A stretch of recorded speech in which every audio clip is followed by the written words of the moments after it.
Well, here we are, and we're back with an exciting interview today with Nabeel Qureshi. Again, he's the author of Seeking Allah and Finding Jesus, a devout Muslim encounters Christianity.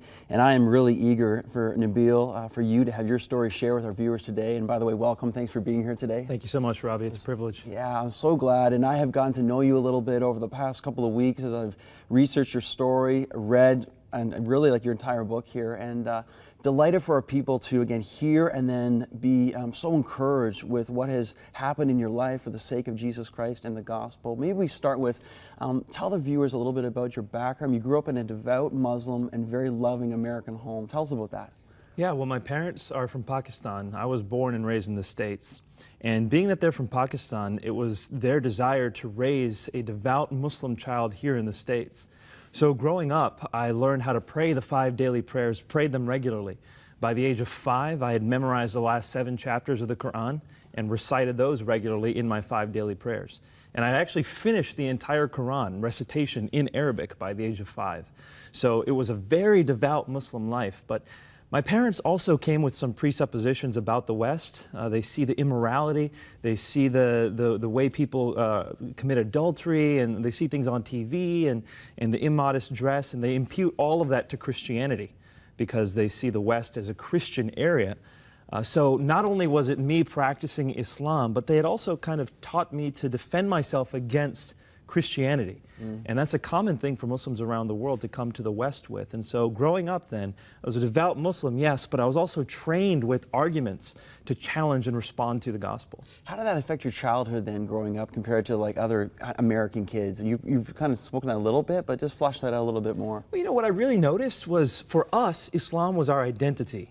Like, we knew Islam, we were Muslim, and that's what we were representing wherever we went. My parents really had no choice. My mother, she would wear the burqa, so obviously whenever someone saw her, immediately they're thinking Islam. And I realized that the other kids didn't really own their faith. Yeah, they might call themselves Christian, yeah, they might go to church, but that didn't affect the way they lived. It didn't affect the way they thought. And so that was something that made us even more proud. As Muslims, we thought, we are following the true God. He affects and permeates every aspect of our lives. Whereas in the West, people realize their faith is false, and that's why it doesn't really affect the way they live. That's kind of how we subconsciously thought.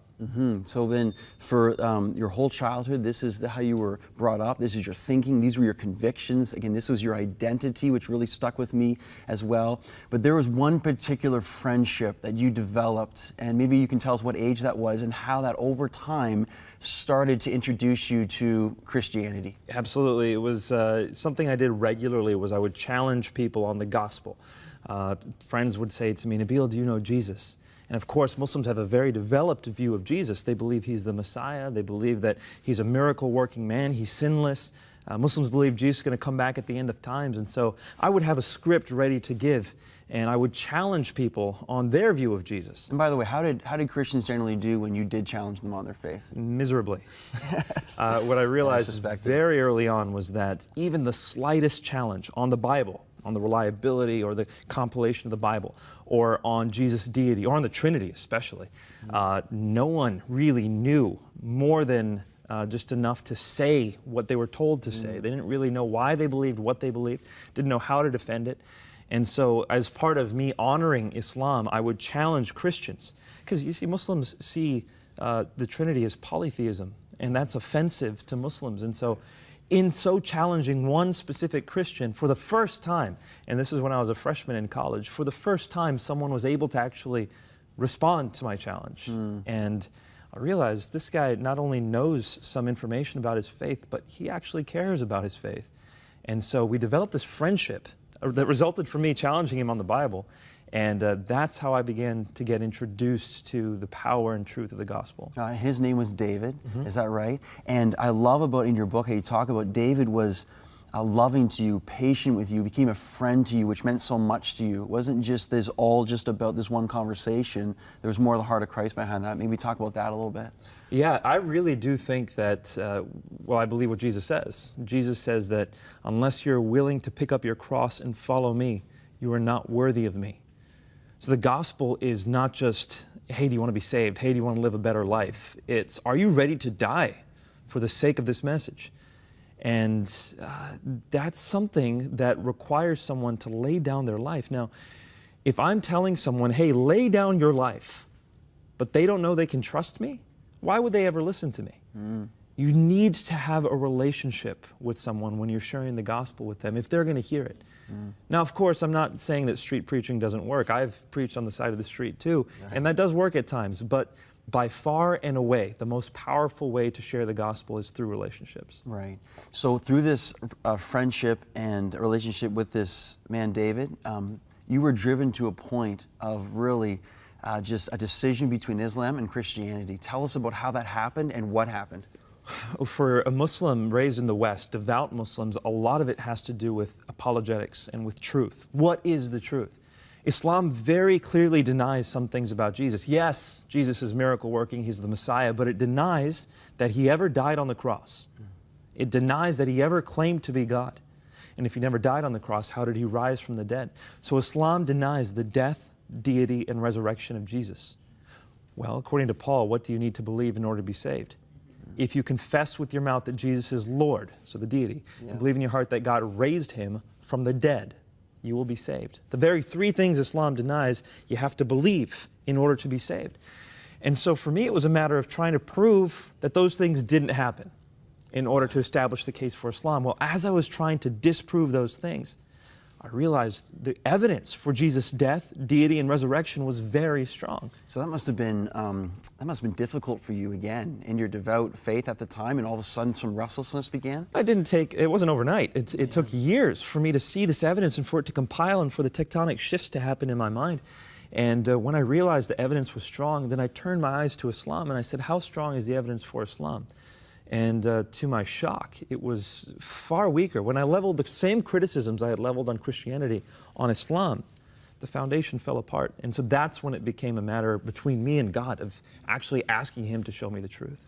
So how did you actually come to Christ? Dreams were a fundamental part of what God used, and that's even, as Muslims grew up, they take dreams very seriously. Tell our viewers about that. It's fascinating, exciting. Well, for Muslims, most Muslims don't believe they can commune with God. Some modern Muslims do, and some Sufi Muslims do, but generally in history and the way Islam has traditionally been taught, is God is kind of removed from you. And the only way you can really get guidance directly from Him is through dreams. And Muslims have a prayer, it's called Salat Istikhara, where they specifically ask God to give them dreams for guidance. And so I ask God for visions and for dreams, and I'm not alone in that. Approximately 50 to 70% of former Muslims who are now Christians came partially through visions and dreams. Wow, that's awesome. And you had one very specific dream. Tell us that. This dream was the one that convinced me. I had one that was very symbolic, and then I had a follow-up dream, and I also had a vision, but this dream was powerful. In this dream, I was standing at the threshold of a narrow door. And this door was just wide enough to fit me, and just tall enough to fit me. I mean, in my dream, it was like, wow, this door is narrow. And at the other side of this doorway was a room that was set with a feast. And people were sitting down in nice clothes at these round tables, and it was like a wedding feast.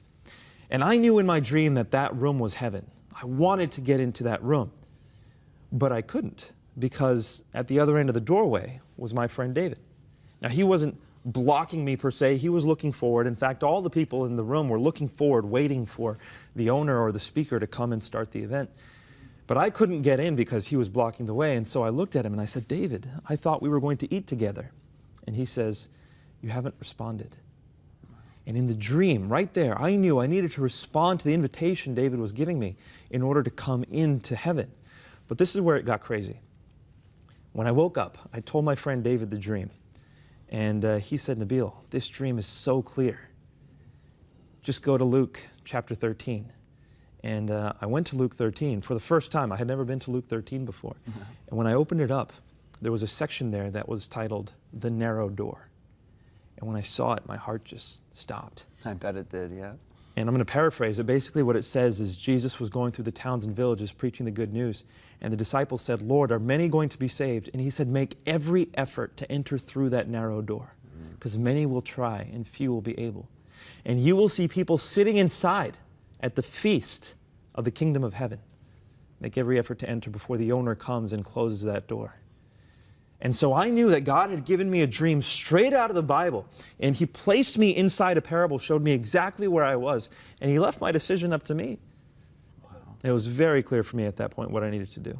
So then what did happen from that point? Because again, your story is amazing in the sense that it wasn't just necessarily that day, but it took a while for you to actually give your life to Christ. You know, Robbie, in order for a Muslim to become a Christian, they have to be willing to give up a lot. Depending on how devout their family is, their identity is usually wound up in Islam. So it wasn't just me saying, I'm going to change my beliefs. That's right. It's me saying, I'm going to leave my family and everything they've stood for, all the way back to Muhammad's time. I mean, my last name's Qurayshi. If Muhammad had a last name, it would have been Qurayshi. He was part of the Quraysh tribe. And so I had to give up everything. My mother was the daughter of a Muslim missionary, so I had to give up all that. I'm the eldest son in my family. I'm the one who's supposed to bring honor to the family. If I become Christian, that's the worst thing I could possibly do. And so I have to think, not only am I giving up my family, I am consigning my family's reputation to the flames, basically.